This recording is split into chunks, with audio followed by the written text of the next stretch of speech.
আসছি বারবারই প্রশাসনকে অ্যালার্ট করার চেষ্টা করছি যে যেভাবে বালি চুরি করা হচ্ছে দামোদরকে শেষ করে দেওয়া হচ্ছে, এটাকে বন্ধ করা হোক।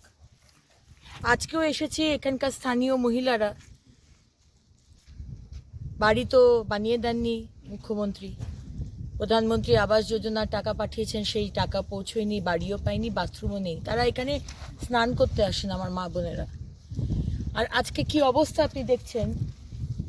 আজকে আগের বছর মে মাসে এই ব্রিজ ভেঙেছে, মে জুন মাসে, আরেকটা মে জুন আসতে চললো, এখনো অবধি ব্রিজ ঠিক হলো না, এখনো অবধি জলের কানেকশনও দেওয়া হয়নি। মানে অল্টারনেটিভ যে একটা জলের কানেকশন, সেটাও মমতা ব্যানার্জির সরকার এবং Asansol municipal corporation govern by Trinamool Congress তারা দিতে পারেনি।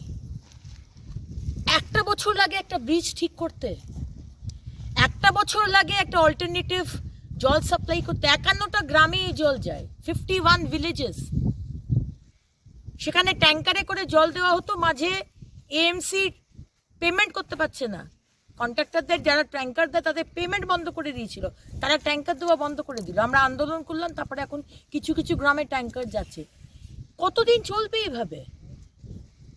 এই অবস্থায় রাখা রয়েছে এখানে মহিলা। আজকে একটা বিরাট বিপদ ঘটতে পারে, বিরাট বিপদ, যে কারণে আজকে মহিলারা আজকে আমাকে এখানে ডেকেছে বলার জন্য যে এই বিষয়টা আপনি দেখুন।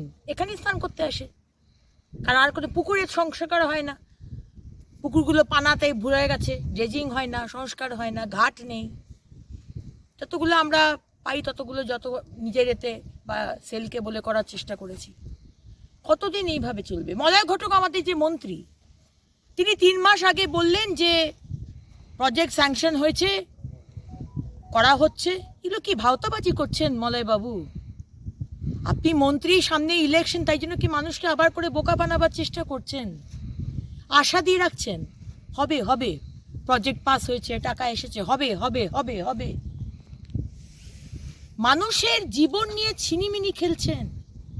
দামোদর আমাদের সাধের দামোদর, ছোটবেলা থেকে যাকে দেখে বড় হয়েছি, যে নদীকে দেখে, সেই নদীকে শেষ করে দেওয়া হচ্ছে। দূরে দেখুন, ওখানে আজকে আমি এখানে এসেছি, সমস্ত যে জেসিবি যেগুলো বলে জলের মধ্যে কি পেপলাম না কি বলে, সরিয়ে নিচ্ছে সেগুলোকে। নত এখানে এলে চারিদিকে আপনি দেখবেন পেপলাম রয়েছে, সব বালি চুরি করছেন। প্রশাসন জানে না, পুলিশ জানে না, রাস্তাঘাট শেষ হয়ে যাচ্ছে, রাস্তাঘাট শেষ হয়ে গেছে, ছেলেমেয়েরা স্কুল যেতে পারছে না, এত এত বড় বড় ডাম্পার যাচ্ছে সারা রাত ধরে। এগুলোকে বন্ধ করুন। মিথ্যে প্রতিশ্রুতি দেবেন না মমতা ব্যানার্জি। জল নিয়ে রাজনীতি করবেন না।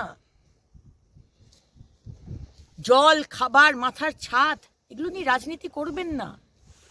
1 বছর হয়ে গেছে আজকে তৃণমূল কংগ্রেসের যে ইনক্যাপেবিলিটি, কতটা অপদার্থ হলে রাজনীতি ভুলে যান। আমি এই আসানসোলের মেয়ে, আমি রাজনীতি করছি না, আমি বলছি কেন 1 বছর লাগছে। 1 বছরের হতে চললো মে জুন মাসে, কেন এখনো ব্রিজ ঠিক হলো না? কেন এই জলের পাইপ এখনো ঠিক করতে পারলেন না? আজকে মেয়র সাহেব আপনাকে জবাব দিতে হবে, আজকে মন্ত্রী সাহেব মলয় ঘটক বাবু আপনাকে জবাব দিতে হবে, আজকে তৃণমূলের এখানকার প্রেসিডেন্ট, ব্লক আমাদের জেলার প্রেসিডেন্ট নরেন চক্রবর্তী মহাশয় আপনাকে জবাব দিতে হবে। এগুলো নিয়ে রাজনীতি করতে আমরা দেব না, বালি চুরি করতে দেব না, দামোদরকে শেষ করতে দেব না। আর জবাব দিতে হবে আমার মানুষ, আমার আসানসোলের মানুষ আপনাদের এই বালি চুরি করার জন্য আজকেই ভেঙে পড়েছে। এবং আপনি দেখলেন কি অবস্থায় পিলারগুলো দাঁড়িয়ে আছে। আরেকটা বিপদ হবে, এটা তো একটা বিপদ হবে, যে কোনো সময় ব্রিজটা ভেঙে পড়বে।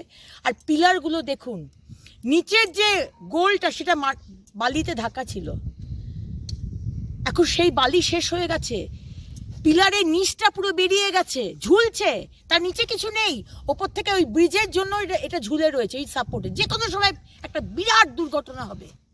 এগুলো কি মমতা ব্যানার্জির পুলিশ প্রশাসন তাদের কাছে খবর নেই? আমার কাছে যদি খবর থাকে আজকে এই অবস্থা, আমাকে সাধারণ মানুষ ডেকে এনেছে, তাহলে আপনাদের কাছে খবর নেই নাকি? কয়েকশো লোক মরলো, তাতে কিছু যায় আসে না। জেগে উঠুন বাংলার মানুষ। শুধু আসানসোলের দামোদর নয়, প্রত্যেকটা পশ্চিমবঙ্গের নদীতে আজকে এই ধরনের দুর্নীতি হয়েছে। বালি চুরি হয়েছে, পাথর চুরি হয়েছে, বোল্ডার চুরি হয়েছে, নুড়ি পাথর চুরি হয়েছে, জল চুরি হচ্ছে, গাছ চুরি হচ্ছে। সব জায়গাতে জেগে উঠুন, পশ্চিমবঙ্গকে শেষ হতে দেবেন না, প্রতিবাদ করুন। পরিবর্তন দরকার, রাজনীতি পরে, কিন্তু পশ্চিমবঙ্গকে এইভাবে আমরা শেষ করতে দেব না। আজকে এইটুকু আমি ডিএম এর সাথে কথা বলবো। ডিএম সাহেব, আপনাকে এই ব্যবস্থা করতে হবে।